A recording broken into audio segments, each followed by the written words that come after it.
Tonight we have an amazing guest on the show. We have Solaris BlueRaven with us, and she is.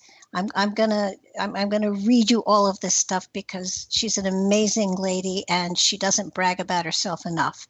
She's a published author, public speaker, timeline astrologer, MT healer, remote viewer, clairvoyant, and an assessment specialist in psychotronic warfare, synthetic telepathy, and covert technology.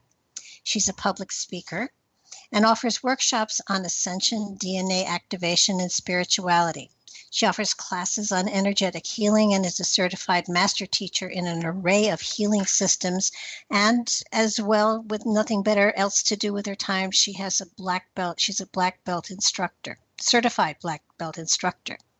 She's a world-class natural psychic and cosmic advisor and has been a test pilot for covert technology, drawing from a professional background in surveillance. She investigates global anomalies in addition to her current research. She's a professional writer with several books on covert technology and psychotronic warfare. And you can purchase her books on Amazon.com or Author House Books. Her radio show, Raven's Witching Hour, is on Saturdays at 12 midnight on Revolution Radio at freedomslips.com. And if you need any further information on her website is www.nightshadowanomalydetectives.com. You can contact her there on any of her many, many unique qualities. I think that one of the most impressive and less publicized of her attributes is her ability to write, and she's written a number of books. I've read most of them. Her latest one is called 1 Million Miles to Midnight, and it's a very interesting book, and you have to read it 2 or 3 times to really totally understand it. But my favorite of all of her books, and they're all great, is Transmutation Through Ascension. I have blatantly used this book in many workshops. I have given it as gifts. I have done everything I can do to get people to read it because it is probably, if you're only going to read one book on spirituality and ascension, this is the book. And trust me, I've been around for over 50 years. I've read probably thousands and thousands of books, and this is by far the best one that helps you to understand where we're going and how to get there. So, welcome to the show, Solaris. Thank you, Barbara. What a lovely introduction, I must say. And I'm so honored about the Transmutation Through Ascension. Thank you for those kind words. It means, like I said, it means the world to me. Really, from you, that means everything. Thank you. Well, it's, even though what I love about it is an easy read. And you have to go back a few times to really get the real depth from it. But a beginner can read it and get a great deal. And then someone who has been in the field for a gazillion years can read it and get further advice and help to open up those other doors that are inside of ourselves. You did a magnificent job on it. And I really think that just putting this out there was one hell of a gift to humanity, and not enough people know about it. I don't know how else to publicize it other than setting up a stand on the side of the road, which I'm not about to do. You're so sweet. I want to thank you for that. And that's the book that put me on the radar, by the way. So it's very, very interesting that book went live, excuse me, in April of 2004, and then I was pulled into that covert program. So very, very interesting. But yeah. Well, I think that what's happening today, and I wanted to kind of bounce this off of you, is that, we used to, do meditations, and we used to, go into ourselves and look for our spirit guides and look for our teachers and everything. And that used to be the spiritual pathway. And the spiritual pathway has taken one heck of a wild turn, and where people thought they were, okay, I'm in a good place. I know I'm here where I'm supposed to be, and now I can just sit and meditate on my belly button. And everybody who got to that point is now suddenly trying to catch up to the new paradigms that are coming onto the radar of all of us. And it is so exciting. And I don't think many people understand that, first of all, we're never done learning. Mm-hmm. And second of all, that you get to a place where you have a handle on your spirituality, and that's when you have to take it cosmically. I so agree. That's well said. Yeah, it seems to me like, well, there's so many multi-layers to our consciousness and psyche to begin with. But what I've noticed is that once we start reaching that avatar consciousness, for my own personal, excuse me, my own personal experience, I had people or what I would call adversaries that would show up to challenge my frequency or to challenge my state of consciousness. And that took on the form of what I would say is the covert technologies. I can't say that for everybody here on the timeline, but I will say that there is a lot of strange, anomalous activities and energies that are emanating and overlaying and almost hijacking the ascension waves that are connecting in, which makes it kind of turbulent. So I think everybody here, if you just keep your cosmic design and your multidimensional compass set for the full light universe, I think you'll be fine. But yeah, it's interesting because I'm just glad I did the spiritual work when I did back in the day. Because even now at least I have a benchmark that's really solid. It's like a black belt. It's like a black belt in cosmic consciousness. And that way we can sit there and we have another layer, but then we can progress on. But some people, they're doing the work, but I see that this is such a strange, distorted world that it might be a little bit odd for them to experience what we used to be able to experience back in the day also. Well, it's certainly not as safe as it used to be, that's for sure. But what I'm finding is there are people coming out of the woodwork saying, I have the way, follow me. And I cringe when I see people like that. I mean, you give people step by steps, but they have to do it themselves. And that's how you're supposed to do this. You're not supposed to sit in a class and follow a teacher and listen to their words and live by them. That's not what is. It's not the way, because everybody's way is unique. Everybody's level of consciousness is slightly different, slightly more unique, and everybody's here for a different reason. So one person, unless of course you've got somebody that is teaching you love everyone and everything will work. I mean, if you take or teach the golden rule, that's fine. But I see so many groups now forming, and I keep thinking this isn't a good idea. And yeah, well, it's like the guru syndrome. It's just we don't need somebody to attach onto and live precariously through. What we do need to do is self-empower, which is really dealing with our inner shadow self and ascending out of our dark side into this multidimensional design that I talk about. But I think you're right. I think there are a lot of strange, I would say almost entity controlled people out there right now who are channeling and bringing in and thinking they have all the answers. And I believe that they're not listening through the divine energies of the cosmos. But that's just my own perception. No, I totally agree. And that's another thing, that a lot of us channel, but not to get people to follow us, to give people understanding or philosophy to apply to their own lives. And that's where I think so many people, who say, I channeled this instruction, and to me, and it's only my own personal interpretation. Everybody is different. But for me, if I look at something that I've channeled and it is a philosophy, I'm comfortable with the fact that it's channeled. But if it's directional, if it's instructional, I back away thinking this is my ego having fun with me. Because I agree with you. That's my benchmark, but doesn't necessarily mean it has to be for everybody. Well, I think you're right, because you want to make sure that you're I don't think it's good to follow other people's work, in a sense that you want to create your own signature and your own frequency, and also listen to what I call the higher self over so superconscious.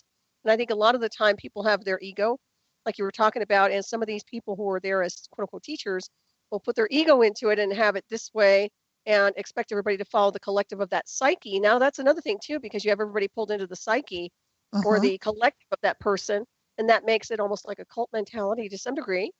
So you have to be careful of that as well. I think my other benchmark for is someone authentic or not is, are they out for the almighty dollar, or are they out to serve humanity? If their push is, making a certain amount of money or living on this field, I shy away from them. And I can tell you point blank, I've never made a ton of money in this field at all. Neither have I. I had a career as a surveyor, a map maker, and some other things that I was doing. So yeah, everything I did with this was more on the side. It's really interesting. Well, don't you think you're still surveying, just in a different way? Oh yeah, absolutely. But my partner, my husband at the time, he's not with me anymore, but But yeah, no, I agree with you. It's a different kind of cosmic surveying now. And it's fascinating. I'm finding, and I started out as a school teacher, but feel like I'm teaching in a different way now, and I only teach by how I learn. So that I have the joy of talking to people like you on the radio and learning from you and really sucking you dry. And it's fascinating because you have been around for so long, you've experienced so much, and you have a gentle approach to the spiritual that is just profoundly beautiful. Well, thank you for that. I appreciate that. I sometimes wonder after all the hardcore programs I've been through how soft it is these days, but I do appreciate that. And that's one thing that always kept me strong and fortified through all the years has been my spiritual path and my state of consciousness, and also my information that's based on doing the work. I know you can relate to this. You just go into your own cellular design and you're Hmm. what we call Akashic, and you understand who you are as a multidimensional being. And that's what carries us on into other dimensional states of consciousness, but also helps us navigate here on this world, which is, and the only word that comes to mind is turbulence, because to me, it feels like we are riding in an airplane and that everything is just bouncing us all over the place here. I don't know how you feel, but to me, that's the way it feels here. No, I totally agree with you. And it's just, every now and then I sit and I think, okay, come on now, settle in, and you're on a journey, and I know that the challenges I will draw to myself because I signed up for them. I understand that, and and I embrace them as best I can, and I complain as little, but I do complain, and it's sort of like I understand there's a purpose for everything, but sometimes I look at some of the things that are happening in the world and I kind of want to just say to somebody, really? You thought this was going to teach us something? You know, Yeah. it, Well, it you're a just, teacher's teacher, and I've told you that before, that you are a teacher's teacher. I think I've also called you a grail keeper because you are one of those. You carry the holy grail of consciousness within you. And I still see you. I still see a lot of people around you insofar as you teaching large groups of people at some point in the continuum. I don't know how that's going to formulate. Maybe it's through your radio show. You're already doing it. well, yeah, well, every now and then I sit back and I come to a time when I'm just saying, okay, I've done all of these things. Now, if I've been there and done that, I don't want to do it again.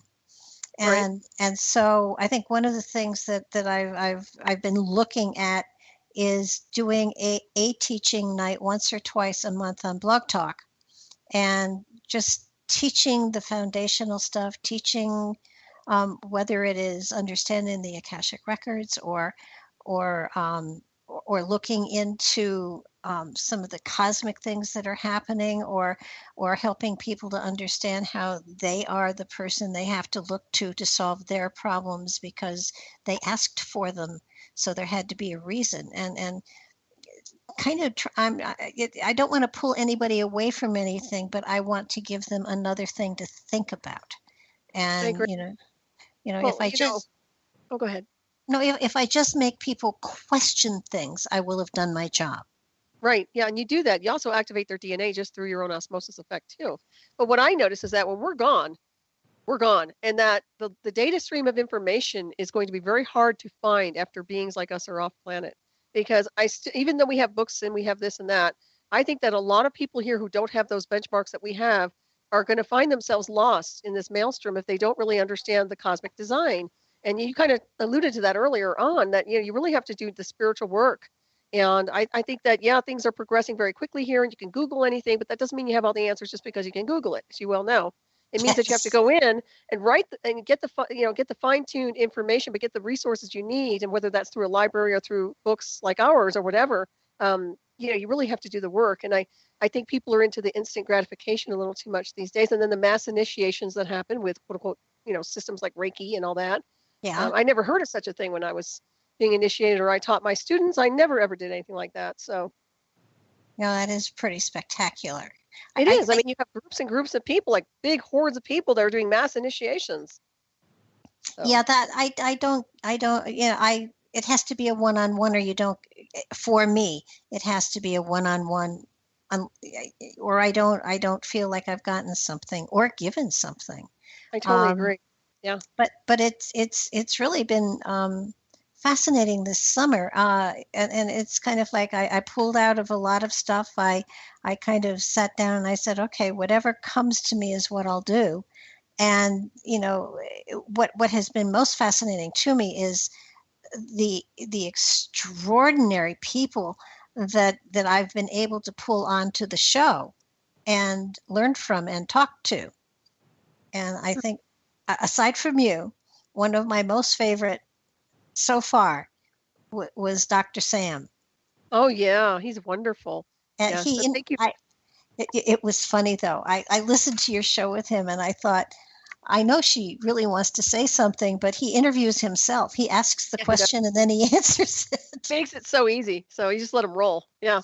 Oh yeah, Great. you can do dishes, take a bath, do your laundry, and just go every now and then, and you've got it made. But he's a spectacular man. He's full of light and joy, and I would say that going to the Bosnian pyramids would be something that I would almost put on a bucket list because they sound so phenomenal. I would love to go, and I mean, I'm really anxious to get out there and see that and feel the energy. Also, I feel like I could heal there. On whatever needs to heal would be healed simultaneously. I really believe that. So, yeah, I feel the same way. And I want to thank you for turning me on to him because I didn't know about him, and I contacted him through you. So thank you. And of course, he's going to be on my hyperspace show too, which I'm excited about. Oh yeah, now he's an amazing man, and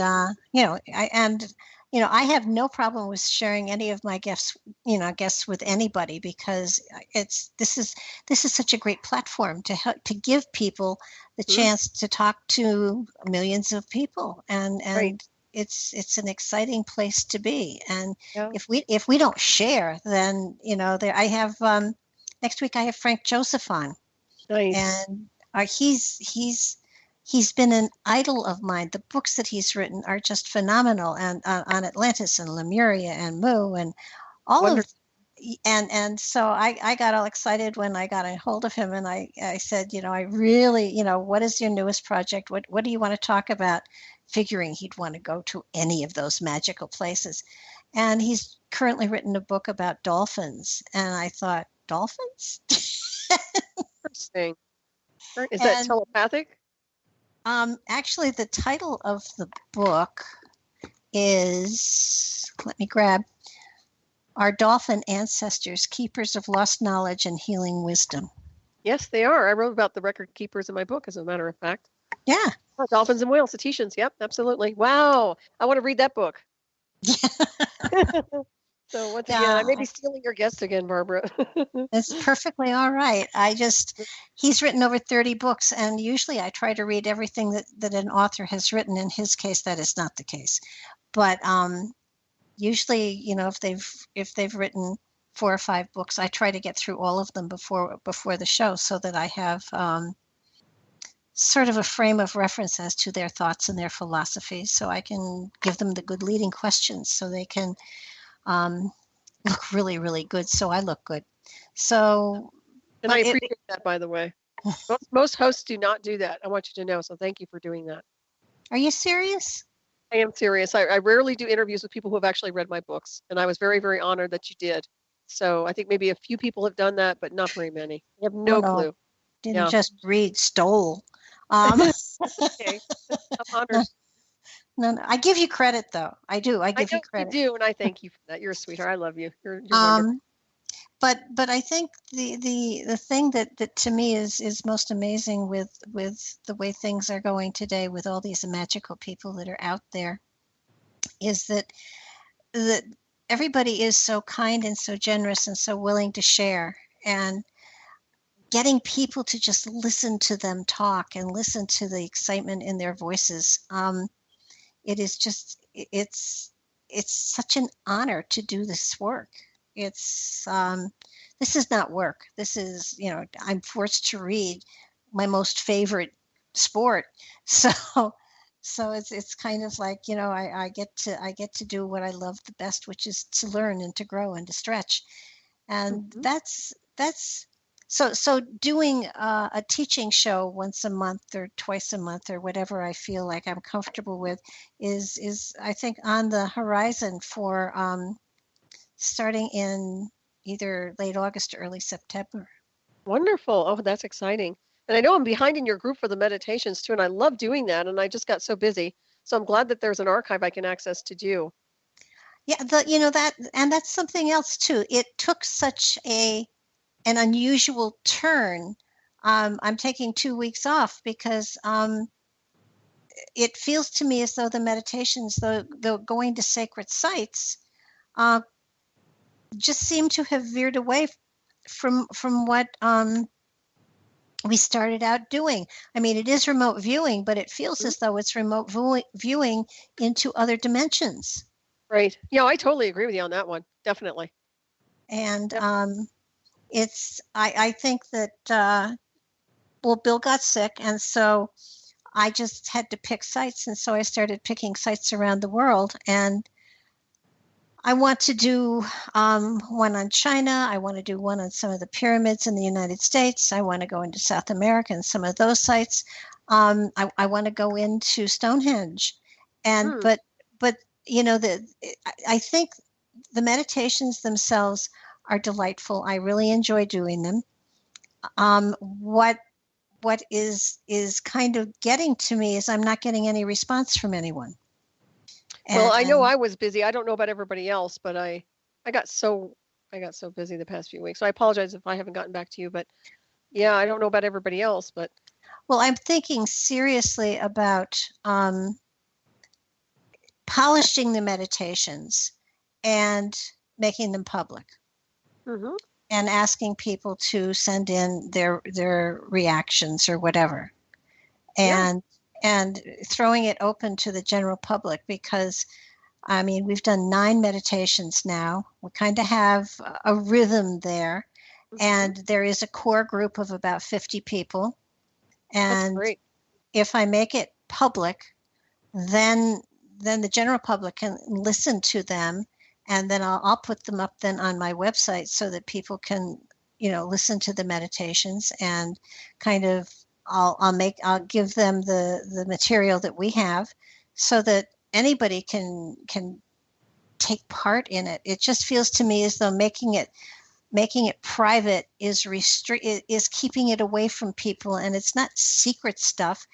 Right. It But I think a lot of people, by calling it a meditation, I think I may have labeled it incorrectly. Yeah, I I don't don't think it's a know. meditation. It seems to me like, well, for me, it's like remote viewing or multidimensional interdimensional traveling. So it's way beyond meditation. Although meditation is kind of a precursor to getting to those levels, right?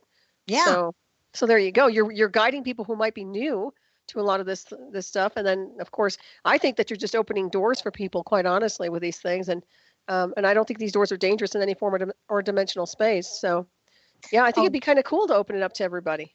I think maybe after I get back from my vacation, which is going to be a working vacation, hmm um, I will re-record them and make them public with all the information that they need for it, and just let people experience it.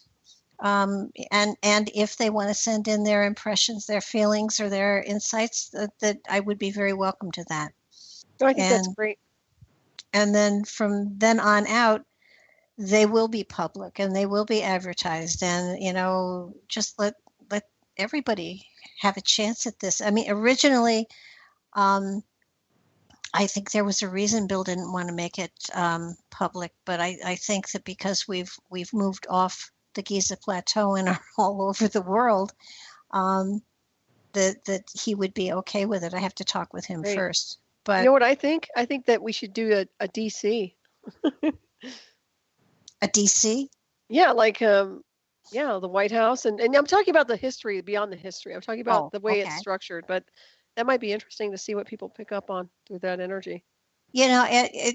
I totally agree with you. But what seems to be happening with all of these meditations is we jump into another dimension almost immediately, Yep. and it's the power of the group that does it. I mean, I reach for the group, and so I have the energy of 50 people. Whether or not you're there or not, I still draw the energy, and we move on from that, and it takes on a life of its own, which is really spectacular. And every now and Right. then I step back, sort of part of me, and said, well, where the heck are we going now? Yeah, And it's a collective, isn't it? Well, I'd like to go off planet myself, but well, actually, that was part of, I was thinking the moon and then Mars, nice, and very good. because it's remote viewing, you can Mhm. go anywhere. Oh, absolutely. We can go anywhere we want. As a matter of fact, I'm pretty sure you could probably go beyond all those, Well, probably that right out of the cosmic design. well, I was thinking that too. It's There just, you go. it's kind of like, okay, so how far can we go? What can we see? And what is actually fascinating is that in a couple of the last meditations, people were picking up on the tall, white, glowing aliens that are not publicized that much. Very interesting. Yeah. And and I don't think they knew that they had been an identified alien group. Which site was that they were looking at? It was I think the Bosnian pyramid, and Wow. then one before that. Very So good. That's very interesting. Well, I wouldn't discount that at the Bosnian pyramids at all. You heard that transmission, right? You heard that oh yeah, transmission. That's and something about that transmission that I'm telling you. That sounds like a distress signal. well it could be. It absolutely could be. I gave people two videos they could watch to kind of get an idea as to what the Bosnian pyramids were about. Hmm. And in one of them, I Dr. Sam had said the signal didn't go all the way down through the pyramid. And then in one of the videos, they said it not only went down, it went a mile beneath the pyramid and bounced back up. For those who don't know quite what we're talking about, the Bosnian pyramids are kind of the newest guy on the block as far as antiquities go. Dr. Sam feels they're at least 30,000, if not 35,000 years old or older. And they're larger than the Giza Plateau. And as far as he can tell, it appears that they are really built for healing. And the exciting thing about them is that the tunnels, and they haven't actually reached any of the pyramids yet. They're just in the labyrinth of tunnels that kind of move up to the Great Pyramid itself, the Pyramid of Hmm. the Sun.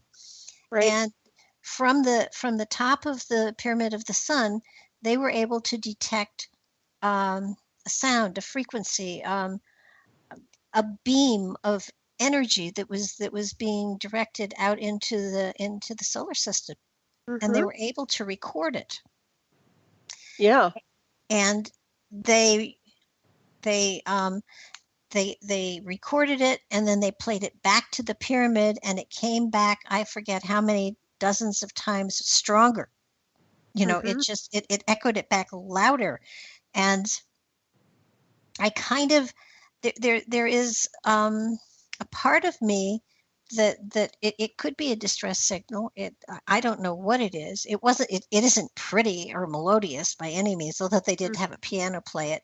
But there were the glyphs that they found in the pyramid on one of the stones that was there, that talked about they had sealed up the tunnels, and they had sealed it all up, and they now had to go and be warriors and conquerors until the Stargate opened again. That's interesting. The terminology is very, very interesting. You know. And it to me, it was almost like, oh my goodness, that whole thing is obviously for healing, but Hmm. it's also it's a Stargate. And what I keep feeling is that there are Stargates all over the planet that are coming into um, recognition, that are stirring, I Like guess is. activation. Maybe they're Yeah. synchronizing and activating, perhaps. I kind of get that feeling. There are a number of them down in South America, in Belize, that they were studying and photographing them, and they were photographing them all at certain times, and they found that the younger pyramids didn't have a lot of energy, connected to them, but the older, the more ancient ones had powerful energy that was sending out all sorts of orbs and things like that. And they were absolutely amazed that over a period of time they checked it out, and the older pyramids were actually sending out an energy while the younger ones weren't. Well, that's very interesting. So, and they were able to catch it on cameras, which was just fascinating. I know Patrick is the one that found that material, and he said to me, "What do you think is going on?" And I said, "Something's waking up." Yeah. But it was I think one of the pyramids was in Palenque, the one that has the sarcophagus lid that looks like the guy who's in the spaceship taking off. But I do believe, and my whole philosophy has changed dramatically over time, that these ships do not travel through space. They go through dimensional shifts. They go through wormholes. They go through stargates. I totally agree with you. Yeah, I sent you a clip over there. I don't know if you want to keep that, but you can keep that for your files. But that was actually it's sending. But Jerry B made me a copy for that pyramid voice, and I have a copy I was listening to with my headset, so I'm sending it over to you. But I think it's critical. And you know what else comes to mind is not a headset, but a helmet associated with the Bosnian pyramids for stargates. I'm not sure what, but that comes in really strong. Yeah, well, I have his book on the Bosnian pyramids, and it's fascinating. It's like listening to him talk. But it was, I was so taken with his genuine desire to share it with anybody who wants to come and work in the tunnels. And they did pictures with checking people's auras before they went in, and then when they came out, they did studies with people who had, arthritis and all sorts of maladies, and after a great period of time in the tunnels, that they were cured. Yep, exactly.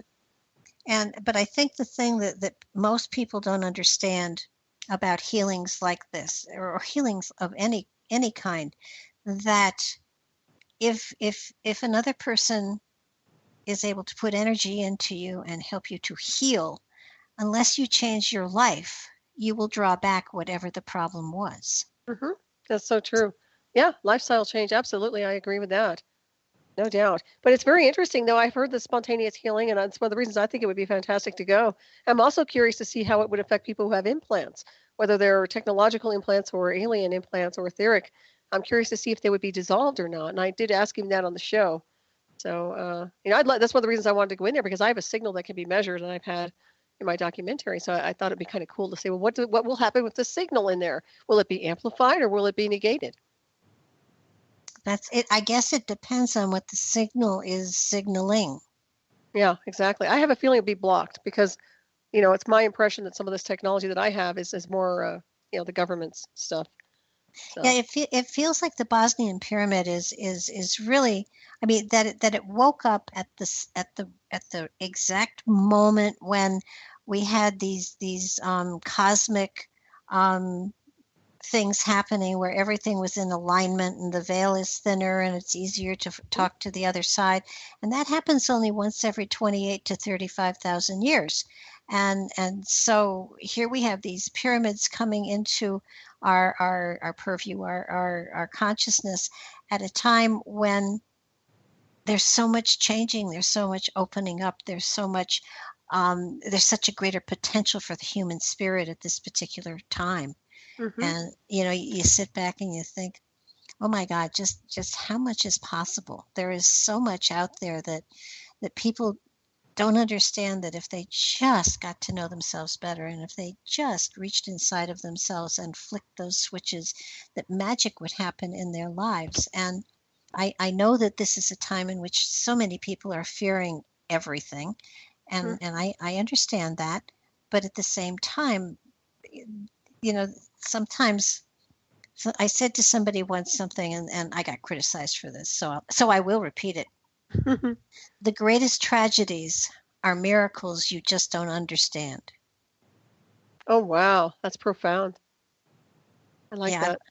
I do too. And Mm-hmm. I had a lot of stuff. People say, "Well, what about this? And what about that?" And I said, it's the potential of a miracle. If you view it that way, then the miracle happens, and it doesn't necessarily mean that the tragedy is corrected. It means that the tragedy triggered you into doing something that was spectacular and spiritual. Mm-hmm. Very true. Yeah, very, very much so. Yeah, I You like know, that. it is exciting. It really is. Mm-hmm. And we have so many of these things that are happening in our lives, a lot of us. And I would say that most people who are in the spiritual venue, genuinely, um, are probably in the last 6 months to a year have gone through some really tough stuff. Mm-hmm. I agree. Yeah, it's a roller coaster ride. Well, I think they're also, as you were touching on, they're being distracted and diverted from their spiritual paths to some degree. And it's all atmospheric conditions, but you're right. We're in a midst of right now where we can actually focus on some wonderful, phenomenal energies. And I like talking about the Bosnian pyramids because that is just, to me, that's where it's at. He is exactly where he needs to be doing what he's doing. And I applaud him for doing that too, by the way. Man, Dr. Sam, because I can't imagine anybody else with that kind of integrity. He's just so good at what he does, and he's taken a lot of heat from that. I know that for sure. With all these other people and these other so-called professional, Well, the what I call Egyptians them. didn't want the tourist trade to Oh leave yeah. Egypt, which and and that's another thing. I think that there's so much going on the Giza Plateau that I mean there are, I don't know if you've seen the maps, but there are at least three, if not four, levels of tunnels that are beneath the Giza Plateau that have been used throughout antiquity for all sorts of things, and the Black Ops are now using some of them as well.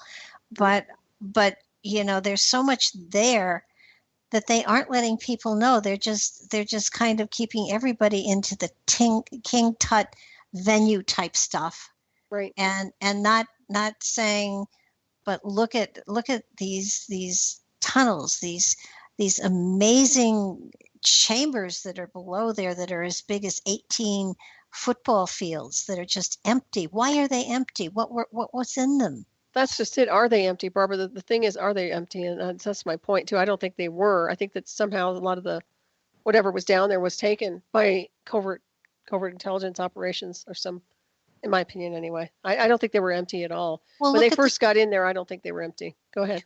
well, look at the Toth material. I mean, he Mm-hmm. said that his spaceship, the master spaceship, was Mm-hmm. buried under the plateau or under the Sphinx, or somewhere there.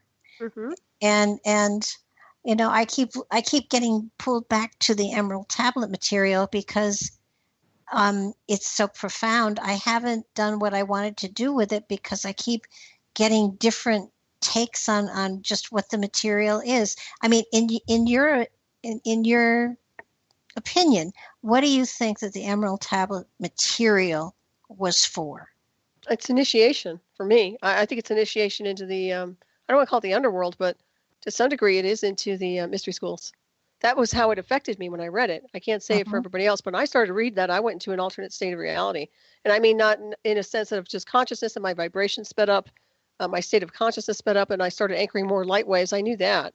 So I knew that something was happening to me on a consciousness cellular level that was activating me in almost like an initiation. So I found it to be very powerful, and I had a strong resonance with it. But that's how my body responded to it. Oh yeah, no, it affects me tremendously as well, and I think Hmm?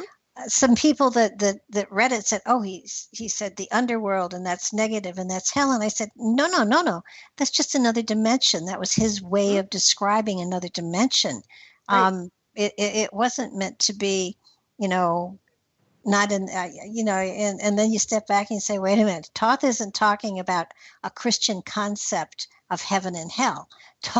Toth is talking about interdimensional stuff, and it is in many ways the journey of the of our spirits, not the human, but our spirits, because we've been not human as many times as we've been human.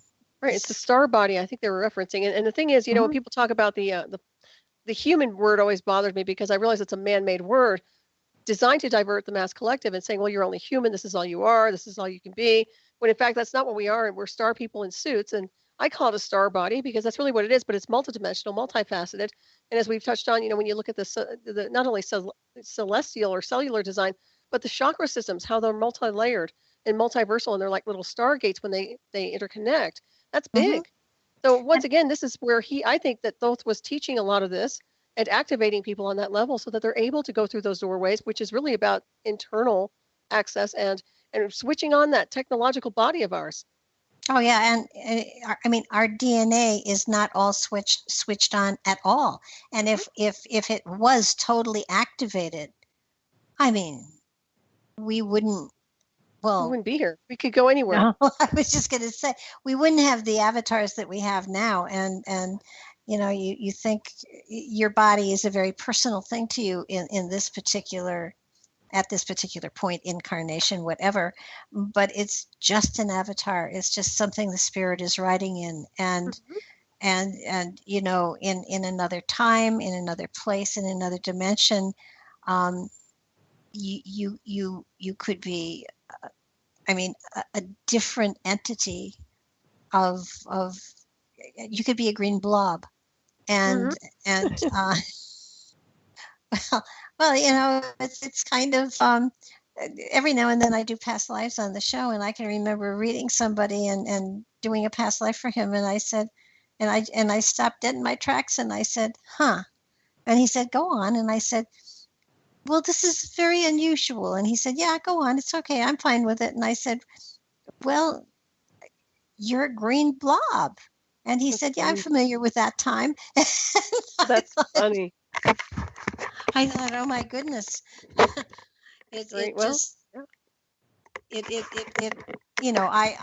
knew that was the case. It's just that I wasn't sure everybody else did. So, right. It's kind of fun. We changed into whatever formula we want to be, I suppose. But I'm always connected to those soul extensions and soul dissensions. And that's the part of it that I think that, when you look and see what's going on in this world and how linear the corporations are, we've really we've outgrown the vibration of what they're doing here to such a level that it has to shift. It has no choice but to change. And I think that actually synchronizing all of the computers that are connected, when I say computers, I'm talking about the, how would I say, the avatar computers connected to the grid insofar as the pyramids go. If those sync up and start activating appropriately, I think that we would be on another planet. I think that we would completely kind of dematerialize what's here and reboot everything with a full light harmonic. That's my take anyway. Well, I would totally agree. I feel strongly that, especially with those meditations, the one that was it the Bosnian pyramid? Gosh, I don't remember which one it was, but I think it was the Bosnian pyramid where I yes. Have you done the meditation with the Bosnian pyramid? Not yet, and I have to, and that's just why I said I was behind, and I'm so sorry, but I got so busy. But I'm going to do that one, and I'll send you my information. What fascinated me was that as we got to the very top inside, we met a gatekeeper who said you have to leave your astral body here. You can only go to the next level through spirit. Wow, that's very powerful. We went through that, and then the meditation took us into pure spirit and what was on the other side of that, and then brought you back. Well, that's beautiful. How beautiful is that? Yeah, it was really cool. Yeah, no doubt about that one. Well, when you were talking about that signal that went, you said a mile beneath the pyramid? And it bounces off a metal plate of some sort. That's for fact, right? That's scientifically done. It's very interesting. Yes. There is a metal plate. I don't know if it's a metal plate or iron rock, or there's a shelf of some sort. It bounces off. I don't know if it's natural or artificial, but there is about a mile down, there is a iron or metal shelf which the signal bounces off and then back up and out into the universe. That's amazing. That's absolutely amazing. Boy, I'm going to have to look into that. Yeah, no, it's to me, the Bosnian, and I don't understand why they were saying that it was artificial. To me, it's so obviously man-made, Hmm. and they just I guess scientists just don't like things sprung upon them, even though they've been around for 35,000 years. That's not exactly springing something on Hmm. somebody. Right. Yeah. But were you aware that there are pyramids here in the United States still? I've heard that there are. Can you elaborate on that a little bit? Because I haven't done a whole lot of research on that. They're in Illinois, I think, Okay. and when we get to them, I'll send out information on them. I don't. But yeah. They're they're leftovers, I think, from the mound builders, and I the more I go into all of these structures, the more I understand that while they were built here, but I don't believe that they were built by residents at the time. I feel strongly that it was an interdimensional shift of maybe even the entire structure. Hmm. So that when you come to especially things like the crop circles. Now, Right. those a crop circle is created in my philosophy. A ship phases in, does the circle, stops time, phases in, does the circle, phases out. That's why you Hmm. don't see anything large creating these circles. And what I found amazing when I started to see them was that many of the patterns that they have um, are replications of my cards. Oh my goodness, that's pretty powerful. And the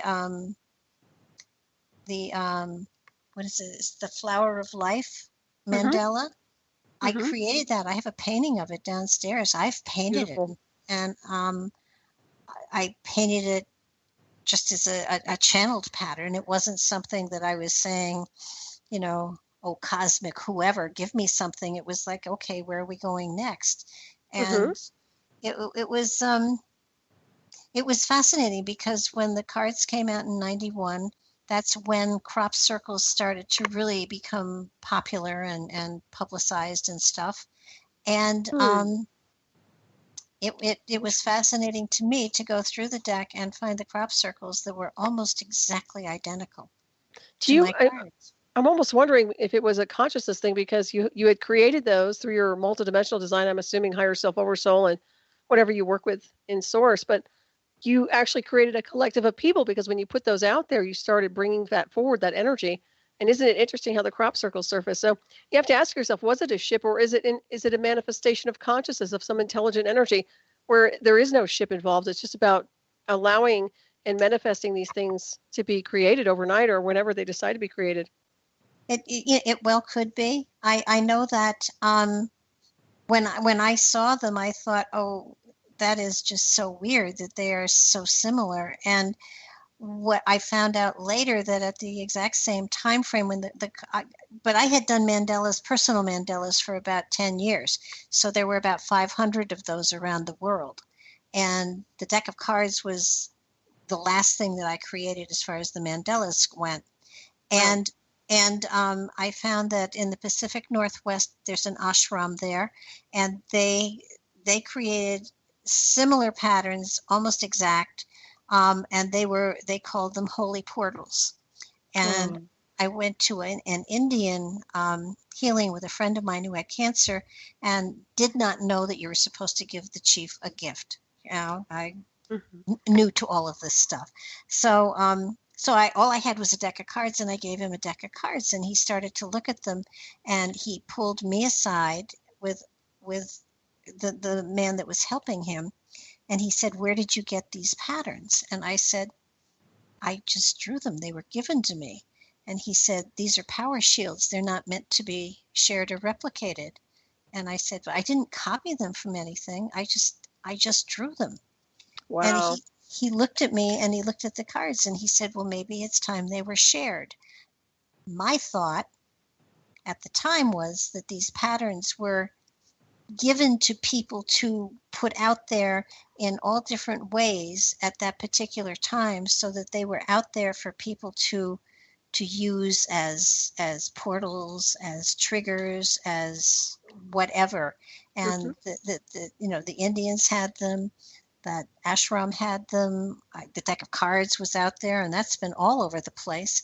And that most probably there are other places that those patterns have been replicated as well. And maybe I know that some of the crop circles are actually integrated circuits when you look at them. Very much so. I agree. Yes. So that are they giving us pieces of a machinery that we're supposed to put together and create? Are they? Wow, very well said. Yeah, that's highly possible right there. Well, like I said, I think there's a restructuring going on. Where the corporate cabals are trying to restructure, so is the great cosmic design. And I think that's happening in an overlay as far as that's what's really going on. But I love what you're doing right now, Barbara, because I think that those groups and everything you do is extremely significant. And for some reason or another, something really big is going to come out of that. So I don't know what, but I think it's already starting to. So I'm glad you're doing it. Well, I talked to a number of people and I said, this isn't working for what we intended it to be. So I need to restructure it and throw it open to everybody. And it will still only be about maybe a 20-minute meditation. And at the beginning and the end, I'll say, if you get impressions, if you get feelings, please send them to me. I like to hear what people are getting. And if I get material, fine. If I don't, fine. But it does make me research areas too. I loved the Arctic one. I had a great time in the Arctic. Oh man, see, I'm behind. I need to go read these. And yeah, cool. And we did the Japanese. We did the Japanese underwater one too. Oh, you did? Oh, gosh! See, I don't know how many. I must have missed like 3 or 4. I swear. So they're in archive, and they are going to get polished up and put out there for everybody to. They'll be on my website to listen to. So. You mean the Antarctic? Is that the one you did, or did you say Arctic? Antarctica, or what? We did Antarctica. Oh, nice. And that was really unique. And if you talk to Robert Salas, I just interviewed him. He's under the impression there are giants there that are being activated through a stasis. Now, I don't know if y'all picked up on anything like that, but that's what he's been saying. So. No, I'd love his contact information. That would be. I'm going to send you his contact information. Yeah, you do. Okay. But it's I mean, there's so much wonderful magical stuff out there that is absolutely reality. Right. And for people to be afraid of understanding it boggles my mind. Mm-hmm. And by the way, did I say Robert Sala? I meant Michael Sala. Okay. There he is. There's his contact. I just sent it to you. Tell him I sent you. Oh, I sure will. Thank you. Oh, he's wonderful. You're going to love him. Written many books, has he? Oh, yeah. Oh, yeah. He's definitely up your alley.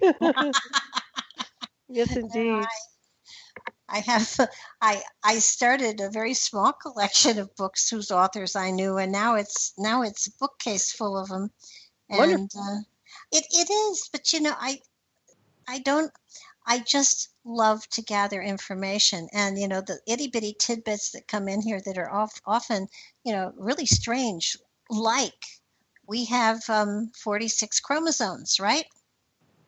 We're a highly evolved physical person. The common potato has 48. Mm-hmm. Which basically means mashed potatoes has more going for it than we do. I don't go by mainstream documentation, of course, you know that, but they're so behind on so many different levels. But you have to ask yourself if they really did that. Obviously, they did it by design. That they knew that they were sending and giving and providing wrong information, and that could be misdirecting people. Because consciousness alone, I mean, when you activate your DNA, it goes way off the charts. Mm-hmm. So, yeah. multi-layered, Absolutely. multiversal. I even call it a triple helix because it's way beyond the double helix. And So, I think it's hard for most people to understand that they are a consciousness, they aren't a physical body. correct. Yeah, because they've been programmed and indoctrinated into this illusion. It's a stasis. This is the stasis. We're in the stasis right here. You ask me. Yeah. Well, not us, but a lot of people. Well, we'll be back.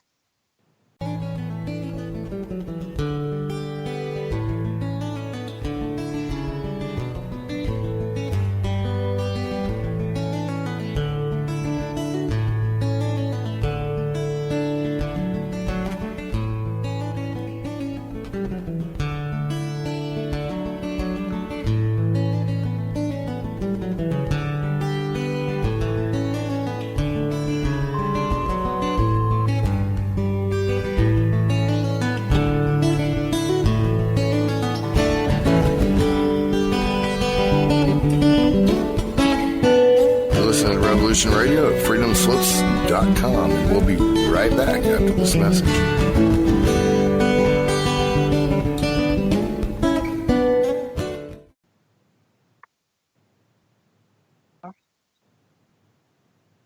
This is Nightlight. And if you like what you're hearing, click over to the support page and make a donation to help us keep this amazing station up and running. Revolution Radio at freedomslips.com is totally listener supported, from the owner to the host to the producers, who we can't live without, to the staffs. All are working here because we love the work and are dedicated to putting out quality material for all of you. Be it large or small, any donation is greatly appreciated and helps us all keep supplying information and material to educate and hopefully enlighten you that isn't found anywhere else. Solaris, I went and I picked up Dr. Sam's book. And for anybody who's interested, the name of the book is Pyramids Around the World and Lost Pyramids of Bosnia. Almost anything they teach us about ancient history is wrong. Origins of Man, Civilizations, and Pyramids. And it's by Dr. Sam Oskmanagic. And the reason we call him Dr. Sam is because his last name is very hard to pronounce. I mentioned the runes, or they looked like runes that were on one of the stones. Mm-hmm. And somebody interpreted the glyphs that were on that were on one of the stones in one of the tunnels, and it translates to this: the gateway is closed. We are at a standstill. We will have to act as warriors to defend and conquer until we can move again through the Stargate. That's pretty powerful. Isn't that, though? Amazing. Yeah, it tells you an awful lot. Now, I'm trying to remember what year this was supposed to be, or how far back this was, how many thousands of years? Do you know offhand? 35,000. 35,000 years. Well, wow. And he did find that there were at least three civilizations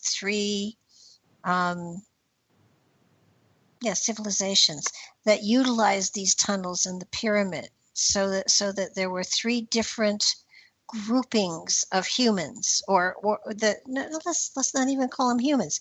There were three different groupings of beings that utilized these tunnels in the pyramid, and so there were the builders, and then there were two more civilizations before they became covered and forgotten in time. Mm-hmm. Yeah, and that's pretty interesting right there. So we will be the fourth. Mm-hmm. That hopefully learns to use the pyramid as a healing area.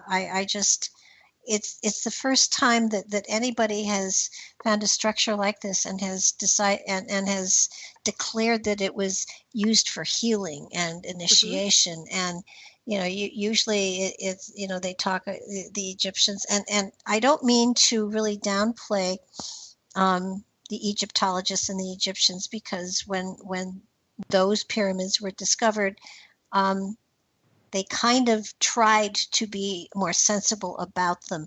Although when Napoleon discovered them. Of course, they weren't lost. They've always been there. But when Napoleon came upon the Great Pyramid, it was sheathed in a white stone, and it was beautiful. And the white stone was covered with figures. It wasn't hieroglyphics. It was another language, and an earthquake shook most of those stones off, and then the Egyptians used the stones in the building the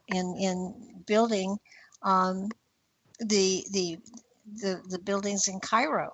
So I know there was somebody with Napoleon who transcribed all of them. He had notebooks full of them. He spent years transcribing them, and I don't think anybody knows what happened to his notebooks, because they would be fascinating to have now. Oh yeah, they're probably in the catacombs that the Vatican has them. That's probably a pretty good guess. I know that they tried to be scientific about a lot of stuff, and just did their best. Want to give them credit for trying, but now we have stuff like the ground penetrating radar that Bill is using, and we have so many other ways of looking into the chambers that are beneath the Sphinx. And there are chambers. There's a doorway there. Bill said he had been in those chambers. So I think that he's been a part of a lot of things that he can't talk about. Yeah, I do too. It's too bad too, because I would be fascinated to hear about it. Oh yeah. But we kind of know already. I don't know about you, but I already kind of know. Even when he says things, I already know them. So I think we were there anyway. Oh, I truly feel that I've been in those labyrinths that are under the Giza plateau there, and I know that some of those chambers are just so big that you could easily probably have put a spacecraft there. Oh, absolutely. Yeah. You know what comes to mind too, and I don't know about this. I don't know, because I did do the meditation with you all with the Bosnian, but I keep thinking there's like a bunch of beings there. Like, I know you said you had something connect in with you all, but it feels to me like it's occupied. In other words, it's almost as if when they took a scan of the pyramid itself, there should have been something there showing life forms. Well, actually, there were hidden with the Great Pyramid. There were hidden chambers there that Bill was able to say, yeah, they're there, and which I thought was so cool, because when you lead a meditation like this, you don't really know where it's going to go, right? And every now and then, something comes out of your mouth, and it's like, oh, you got to be kidding me. Oh, nice. So it is a lot of fun it's fun for me to lead the meditations, but I'm usually so focused on keeping a group together that I don't actually do the meditation exactly. I channel it. I let it flow. I have an idea as to where I think that it should go before we start, but quite often we go way off track.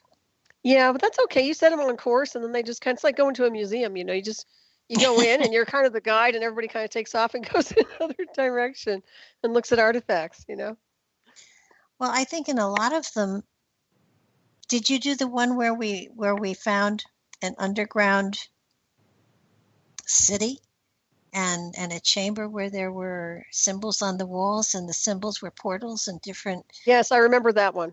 Yes. They're fun, and they're not scary. That's no, not at all. They're very powerful. They're they're just very enlightening, if you ask me.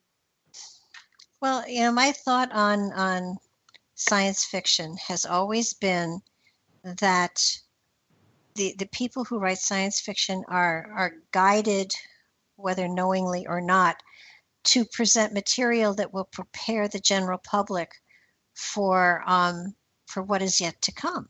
And if you look at Gene Roddenberry and you look at Star Trek, come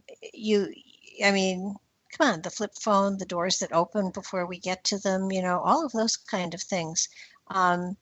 We saw them on Star Trek, and we thought, wow, that's so cool. And now we walk into the malls and don't even think about it when a door opens in front of us.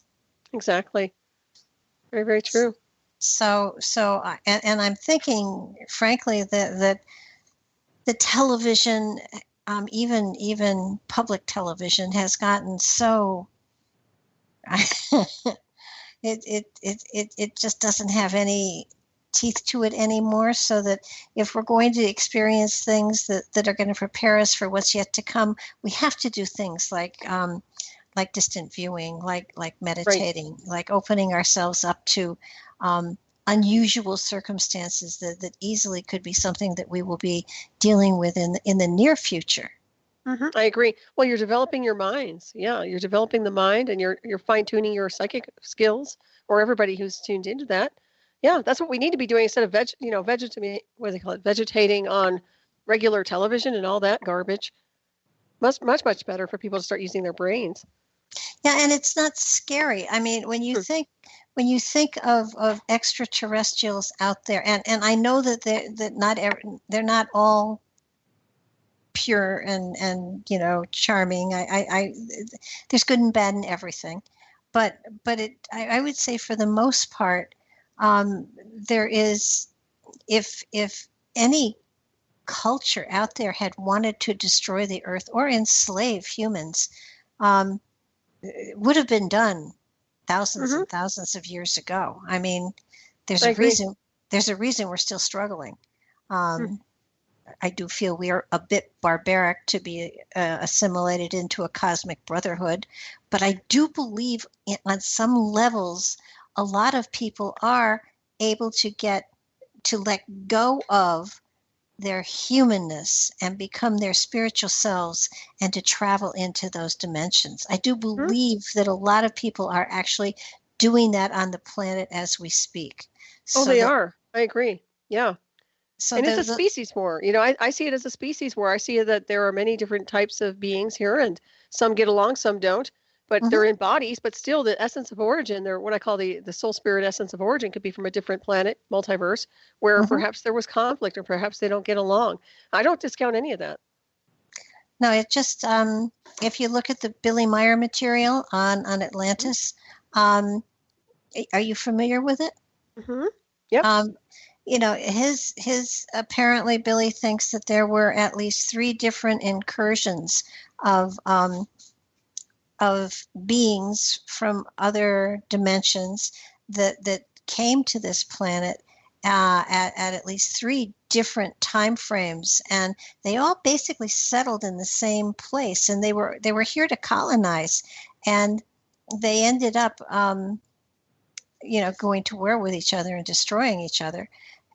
But one of them came only to conquer, and in order to do the conquering, he took his soldiers off world and had them engineered so they did not have compassion.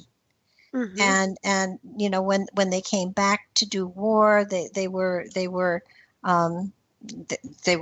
very successful, and actually they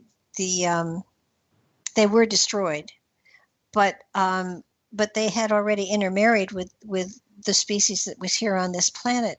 And Billy suggested that because because of all the intermarriage and everything over the generations, that we all have a bit of that alien in our DNA that has no compassion, so that we are more warlike than many other races.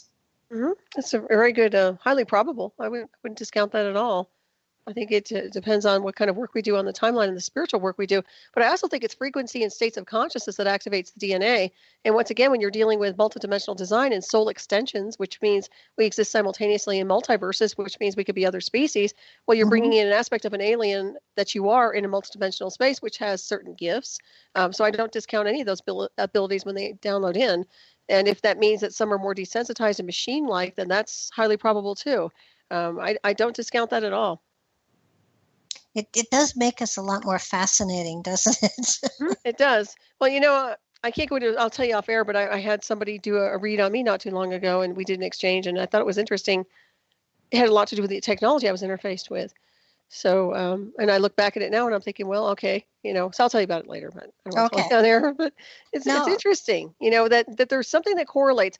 You said that nothing is by chance, nothing is just by accident. Sometimes we attract these things to us and perhaps not even from this lifetime, but perhaps another one. Mm-hmm. So that is very true, Yeah, it's just, I think that sometimes people get so caught up in the here and the now, they don't give themselves a chance to stretch beyond the physicality and understand that there is just so much else going on. The bigger picture is just so big. But the cool thing is that every single one of us add a pixel to the total picture. So nothing would work without everyone. So that sometimes we judge, and that's not a cool thing to do. I mean, I do it too. I'm guilty as well. I assess things. I try not to judge. I look at it as an assessment.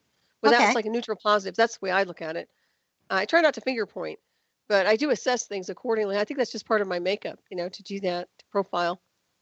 No, I think that's the best way to do it. I haven't totally gotten there yet.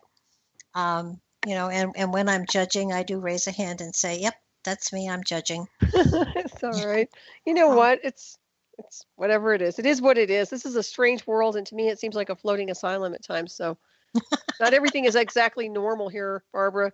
So, well, I sometimes, and I've said it before, I think that this planet has been, to a degree, quarantined until we can learn to deal and love each other.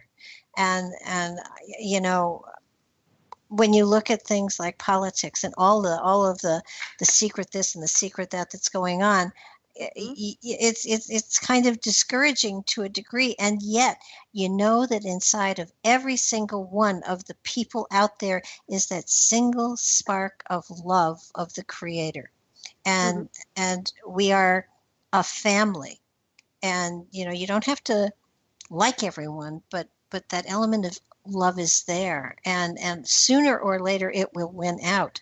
I'd like to see it sooner rather than later, but you can't tell which way it's going. And every now and then when I actually watch TV, I just shake my head and say, well, it's not today.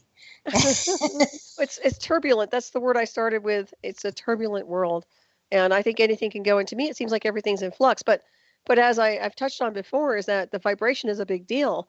And if people are polarizing in a field of vibratory rate where there's all this coarse, violent energies that are really disconnected from spirit, then that's going to create more of a rifting program. And to me, it seems like a breakaway society would happen at that point, because even though people could be love-based and connected to some degree, well, it's a choice people are making on the continuum. Do they want to be that? And it seems to me like they're breaking away into these coarse avenues. And then, of course, there's the other beings that are here to raise the vibratory light. I see a breakaway society again with the star people, which is really us, beings like us on the timeline. I think we're just going to keep ascending, and the other ones are almost going to I want to say they're going to vanish, but it's like there's a glass wall between us, and that they're just going to do their own thing, and we're going to be doing our own thing, and eventually that's just going to split. And I don't know if that's already happened in a multidimensional space, and I'm seeing it already, and maybe that's why, but that's what it looks like to me. Well, I think, I would tend to agree with you, because when you look at I often said that star people were put down here, usually not in a group, but individuals in places of darkness, so that people could see the light, understand it, and eventually grow to change and to let their own light shine forth. And today, with the internet especially, the star people have a greater ability to connect and communicate than ever before. While we may have been isolated initially, now we have the ability to tap into one another, for now using the internet, but I strongly believe that intuitively that we're going to become more and more telepathic and be able to do it without the internet. And it does feel as though that kind of a network is beginning to connect around the globe. Now, it's a thin film. It's very much like our chakras are connected by just a thin layer of single cells, and that's what it feels like is happening with people who are. And you don't have to be. And I think one of the things that so many people don't understand is you don't have to have a tremendous education. You don't have to have a bunch of college degrees and things like that. You need to be open to learn, and that's the only requirement to get in this kind of a flow. I struggled with a lot of stuff for a lot of years, and then got into this field, but you don't have to do it that way. And I just happen to love to read, and I love to learn, and I love to talk to people who can bounce things off me, and I can bounce things off them. But learning is the most important thing ever. And if you continue to learn, you'll continue to grow. And it doesn't always have to be heavy duty philosophy. It can be the universal laws. It can be just some of the fundamental stuff that helps you have a grounding so that you have somewhere to grow from. But when it comes to the turbulence that is in this world, sometimes you have to allow things to crumble in order to get a better foundation to build something better. I agree. And that's what I see happening. I see foundations and foundations in all aspects of the word, whether it is a corporate foundation or if it's a building. I do believe that there are times when we have to allow things to disintegrate in order to get a better foundation to build something firmer and more important. And earlier we talked about leaving a legacy, and a long time ago I got very concerned, and I took a look at the world, and I you could see the pyramids, that the pyramids have stood the test of time. They are tens of thousands, 15,000, 30,000 years old. And so civilizations have come and gone, and yet they stand as a reminder of something. And a lot of that has, there have been 4 mass destructions of this planet, in the history of this planet that they've been able to document theoretically. And so my thought was, okay, so the part of civilization that I'm a part of right here and now, in 10,000 years, my house won't be here. My books may not be here. And it was like, if there was a mass extinction, what would be left? And the only thing that I could think of, aside from the pyramids and stuff like that, was Mount Rushmore. Wow. I don't even think that would be here, do you? Well, I don't know, but it is stone. It could probably outlast a flood or a fire. And then it came to me that our legacy isn't in the physical. Our legacy is in the radio shows that we do, because they are sent out not only over the internet, but they're released into space, so that our voices will be out there forever. And that's scary. No, really. And the things that we have talked about, the philosophies that we've shared, the crazy, some of the music out there today, could get lost in time, but there is the elegance of the spoken word and the intent of the message within it. And it to me, doing these radio shows is leaving my mark in time. Very much. And I think, and what you do is profound too. Your shows are just amazing. Well, thank you. I just put the information out there and let it roll. But I have to say, we were talking about the pyramids and how they've withstood everything. It always comes to mind that maybe there is some fractal data there where it stores us as consciousness also. That obviously we ascend out of here into another dimensional space and other states of consciousness. But for some reason or another, I keep thinking that those pyramids, because they're linked to the Full Akashic and the Hall of Records, the hall of consciousness, the hall of our own experiences here as star people incarnate, could possibly, I'm sure it's archived there as well. I don't discount that at all, besides what you're mentioning. Well, no, I would absolutely agree with you. And when you look at the pyramids and the fact that they were never tombs, so it's taken us hundreds of years to realize that they were used for something other than burial. Right. And they still haven't determined what they were used for, and they're still clinging to antiquity and not allowing them to. I mean, let's face it, whatever built them was so exceedingly intelligent that it surpasses what we can do today.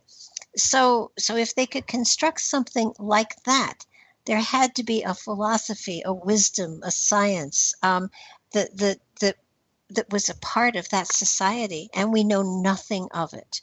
All we do is look at the hieroglyphs that are in them, and read the bragging of, well, not in the pyramids, but in the tombs anyhow, about the accomplishments of the pharaohs and everything. But the pyramids themselves, at least the ones on the Giza plateau, were for something else. And I don't believe we have, I would say initiation, absolutely, to a degree, but has to be something more too. And there has to be information there somehow, somewhere.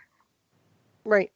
Well, I still go back to the ancient mystery schools as well, with the initiations and the transfiguration of the atom, which means it's a stargate of sorts, which means we can actually, I would say beyond phasing, we teleport beyond through the pyramids themselves.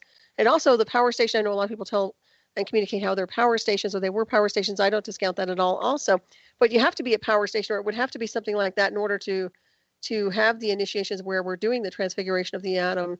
Because I'm looking at something that's very, very photon electric oriented, almost like a Tesla, like a Wardenclyffe tower type. But also, I think it was in the Bosnian pyramids too. He was talking about how the antennas, which the capstones are all missing. And those were almost like the little fine-tuned antennas, which really tell me that somebody was deliberately trying to dismantle these things. Oh, yeah. I think they were, how you can take a piece of your engine out and the car just won't run. Right, yeah. And I think that's exactly what they did. I think they took those capstones off for a very good reason. I totally agree with you. Yep. And it's sort of like, they aren't wise enough, old enough, or spiritual enough to be able to utilize these wisely. But I think that they in many ways are places to learn to become your own star chamber and your own portal. Exactly. Cellular memory, because it's in there, whether they like it or not. Even when they censor history in the world and the illusion of, we have cellular memory, cellular recall and consciousness, and we can access it when we need to and when we're at that ready formula where our vibration is at the right speed and frequency.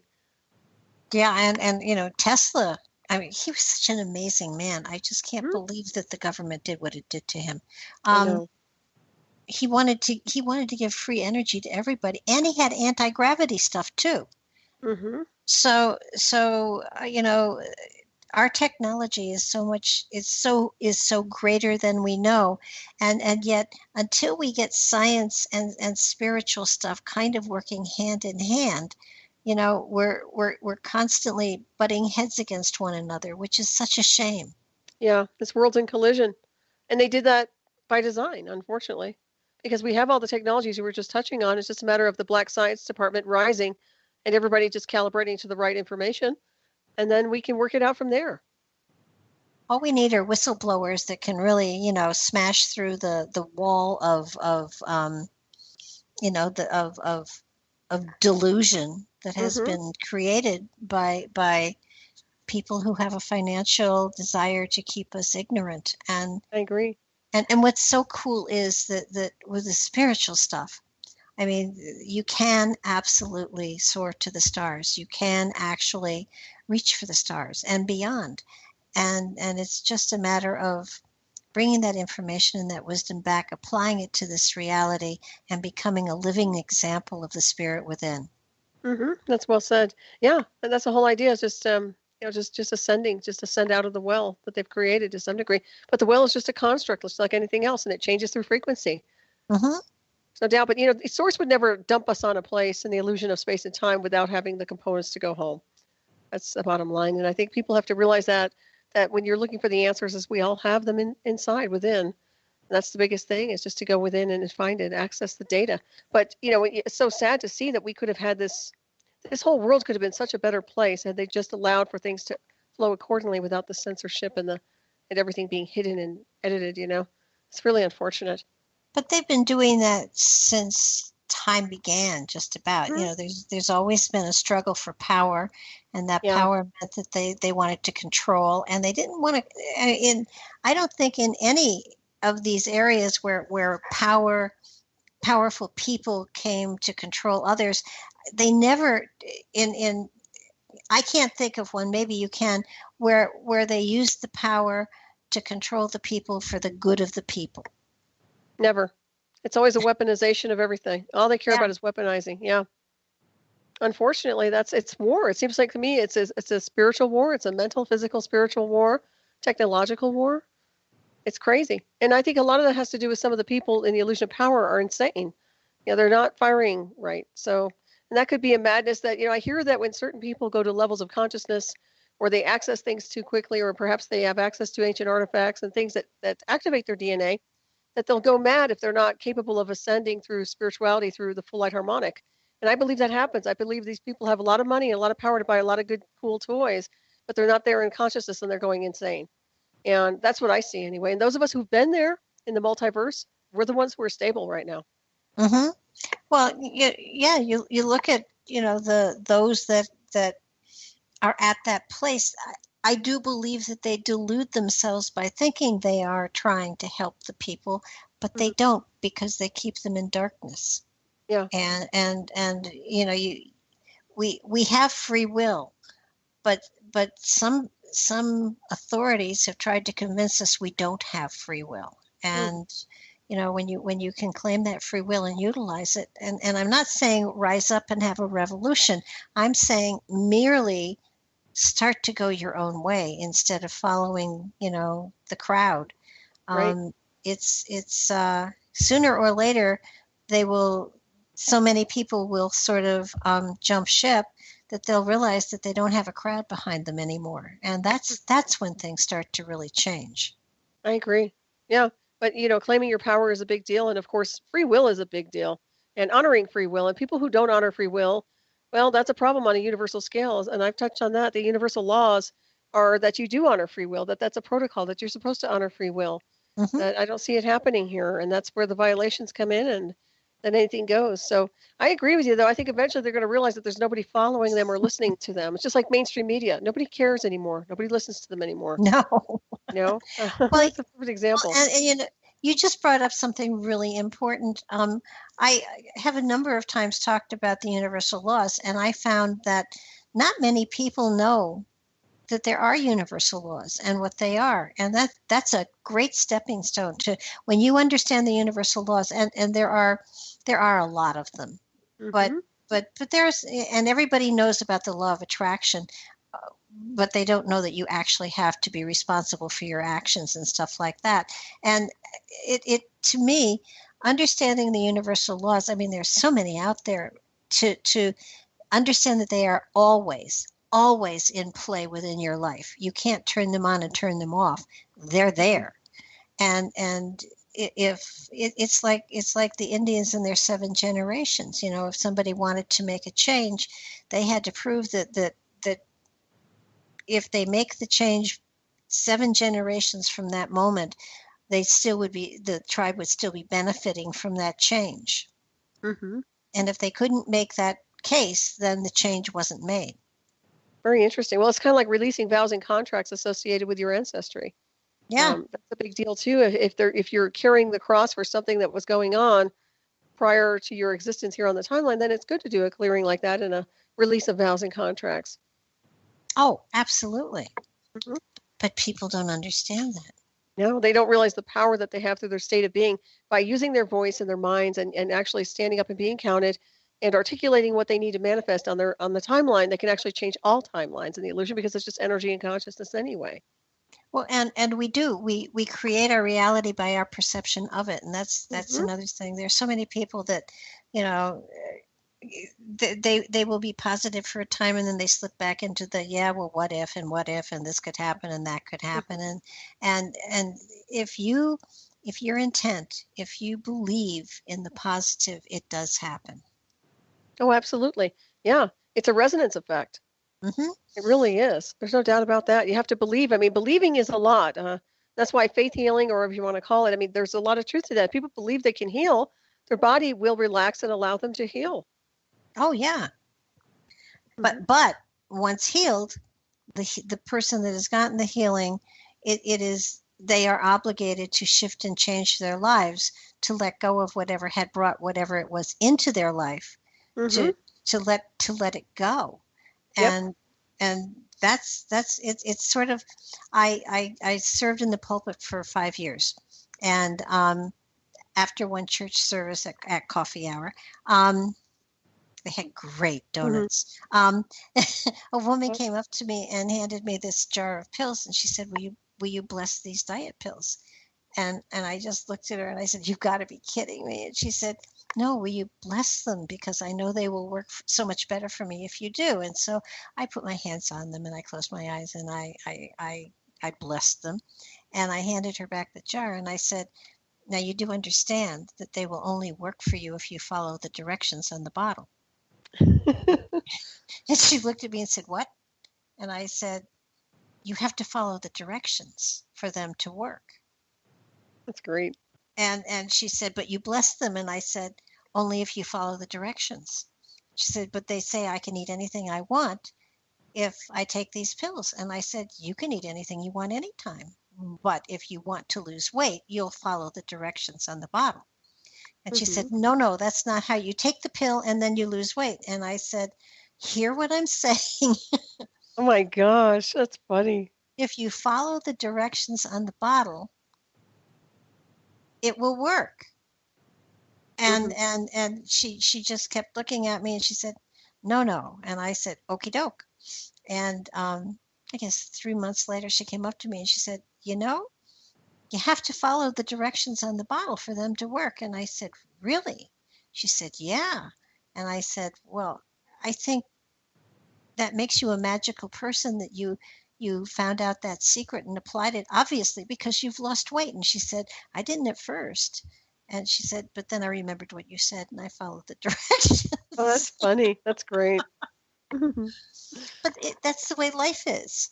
Yeah. We have directions. And if we follow them, and the directions are inside of us, they aren't in a book or on a tablet. They're inside of us. And the golden rule, primary foundation for every religion out there, just about. And if you start with that, then you're golden. I agree. Yep, self-discipline too. Oh, geez, yeah. Yeah, I have yet to learn how to follow the directions on those bottles totally, but I at least know you're supposed to. There you go. That's a key right there. Absolutely. But I think, and also, looking and understanding, and it's so much of the magic that's out there, because it is profound. Yeah, it's really the ethers. It's just a manifestation. What people choose to create in their own reality. Yeah, and so many people today especially are looking for a class to be in or a group to be in, and there are so many wonderful shows out there that have so much great material to share. I tell people, please don't pay a lot of money for any class you take, because spirituality is supposed to be free or close to it. And when I did my spiritual development group, and when I, did these distant viewing things, excuse me, they're free. They're right. It's take it and apply it to yourself. But participate with a large group of people. But I mean, to pay for something like this just seems so wrong. Well, another thing is too, they should just get into the self insofar as meditation. Go within to find the answers and get your mind to just be still, and you'll understand a lot more versus just Googling everything and trying to absorb all the data out there, because that can be oversaturated without a doubt. But nobody can tell you a whole lot about your life. They haven't walked in your shoes. The only time I've had profound experiences through spirituality is through initiation. I I mean, those have Mhm. been really powerful, but when it comes down to doing the spiritual work, I was on my own in my own little hermit world. Well, it's different for everybody, and that's that's that's what makes it so hard for so many people. You say you have to go within, you have to do what feels right to you. You have to open yourself up, and I what I find is the hardest thing for most people is to stop thinking and start listening. Mm-hmm. Yeah, to your higher self, Yeah, not the chatter. because when you're thinking, you're in your intellect, and that's where your ego sits. And so it's a matter of stop trying to think your way through this. Just allow yourself to flow and let your spirit direct you. When Mm-hmm. we do the distant viewing stuff, I have sort of a plan in my head, but when we're actually doing it, I get pulled off track, and we go in different directions. And every now and then I'm talking, and I'm thinking, I really have to get these people back. That's funny. Yeah, it's like a Stargate. We'll get you there, but will you be able to return, right? Yeah. And I think one of them, I forget, it was the second one. I in one of the meditations, for some reason, Blog Talk stopped recording, and I kept right on going, but nobody heard me finish the meditation. Oh, wow. It was really weird, and so I repeated it again the next week, because it was a good trip, and I really wanted to make sure people were able to go with us on it. And I think it's going to be a lot of fun to do them and to throw them open to the general public. Oh, I think it's going to be incredible. Yeah, I bet you're going to get a lot of people accessing it also. I think it's wonderful. It's interesting. The first couple of them, I found that I was able to sort of chart where the people were listening to the meditations from, Mm-hmm. and 85% were in Saudi Arabia. That's bizarre. That's very bizarre. That's a trip. Were they friends of Bill's? I have no idea. Either that or they're spies. That's interesting. Well, A trip. it really is. And then, of course, when we started to kind of go into different areas, again, it switches around each time. But I think that it's going to be fun to sort of stretch them a little bit, make them a little bit longer, and just give them the information, and it's available. It'll be available on Blog Talk. It'll be on my website, on the player there, so that people can actually tap in and do them. If they want to send me their impressions, that's fine. If they don't, that's fine as well. But when we get into some of the other areas, just like in the United States, there were areas where the Iroquois Indians had vast holdings, and the huge empires, and they had pyramids. Mm-hmm. And of course they aren't there any longer, but they still are there in some dimension. So it would be possible to go into those, and then of course when the giants were on this earth plane, they were the mound builders. We could certainly go into some of the mounds and experience why the mounds were created and who were put in them and why. Mm-hmm. So in many ways, it's going to be a spiritual investigation of the mysteries of the past. Yeah, I like that. I like that a lot. Well, I still like the idea of the moon, and also I'm sure you're probably looking at S4 Area 51. Have you thought about that? Yeah. Yeah, because that sounds like fun. I did it a long time ago. Do you remember when AOL started?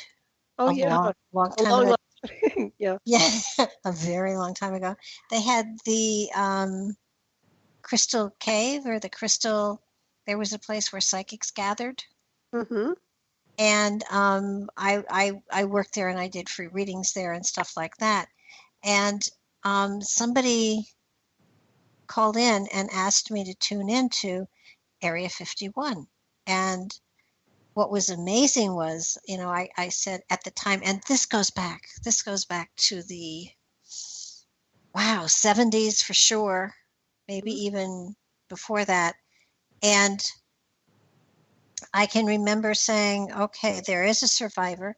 He's in a mountain someplace in a laboratory, and he's sending out a signal, and he's broadcasting the signal, and it's being received, and material is being shared. And all these years later, when you do hear about what was happening with Area 51 and what happened to the survivors of the 3 crashes that happened in 47, it is amazing that there were survivors, and one of them lived for a very long time, and he wasn't in a tube like they have in 4th of July, but there have been survivors of some of these crashes, and why don't they tell us about them? I mean, why make us experimentation? Well, and all they're doing is selling fear, and for the most part, these survivors, and there are people that are here, that are colonizing, that are living among us, that look just like us. Well, chances are we're all hybrids anyway. Well, yeah, I would suspect that too. I mean, absolutely. We have to be. Yep. I think that's where the curiosity comes in also. Oh, absolutely. That's why we seek, because we know deep down what we are. Well, yeah, and when National Geographic and then Ancestry.com started to do the DNA stuff, I was very leery, because I had a feeling, and I still do, that they were looking for certain genetic structures. I agree. And I had a friend once who said to me, somewhere there is a white table ready to have you dissected on when you croak. And I said, oh gosh, that's funny. Well, it just, because of the things that I could do and stuff like that. And that was like 30, 40 years ago. But I still have the feeling that they are looking for certain DNA groupings and haploid, whatever it is. I mean, there is a DNA structure that is very significant as to extraterrestrial stuff, and so they are looking for it. They can take it through EEG. I mean, they can take it through your brainwave templates. If anybody's had an EEG, then they can store the data. And of course, they store the DNA, the blood, whatever. When you get blood work, there's always ways to take all this information and store it. Yeah, but it's not just DNA though. It is consciousness, and everybody has the capacity to expand their consciousness to be able to do wonderful things, and it's not just levitating or walking on water or stuff like that, though that's cool. It's being able to communicate. I know that I communicate with my animals all the time, and anybody can do that. Animals talk to you in pictures. They don't talk to you in words, and it's something that there's so much out there that we have the ability to do that just takes work. I agree. And all you have to do is put the effort in and have the intent to be genuine and loving, and it goes so far, and you learn so much, and it's so exciting. I mean, yes, today I hear a lot of people say, I'm struggling and just surviving, I'm not living. And, I say, well, what's stopping you? I don't have enough money. Well, you don't need money to be happy.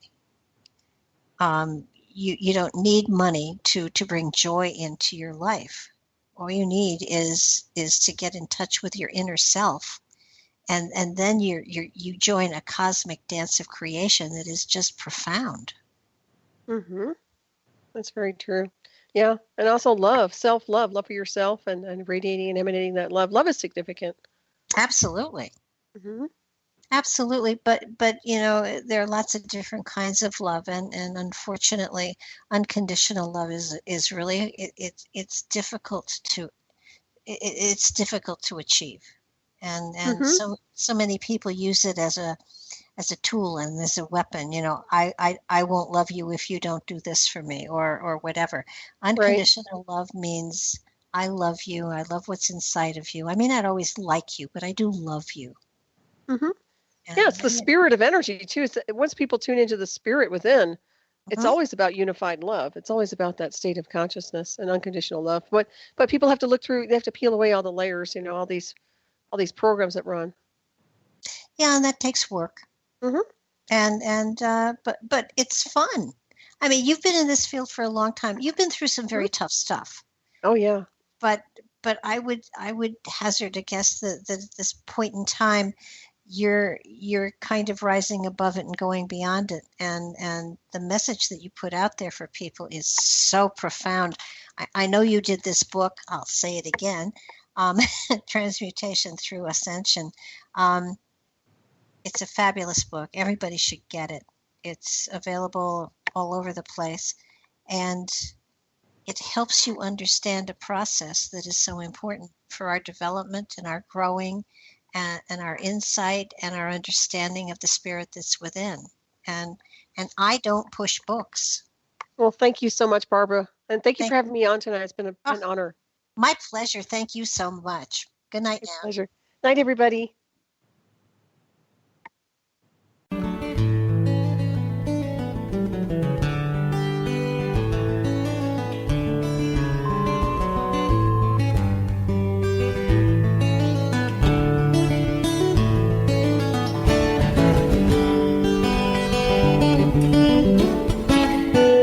Listen to Revolution Radio at freedomslips.com, and we'll be right back after this message.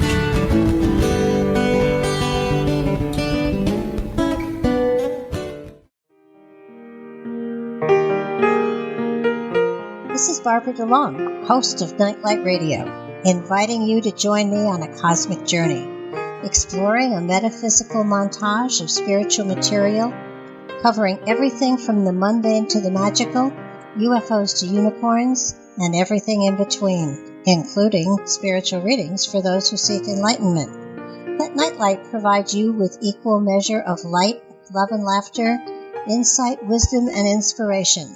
Monday nights, 10 to 12 p.m. Eastern, right here on Studio B, Revolution Radio at freedomslips.com.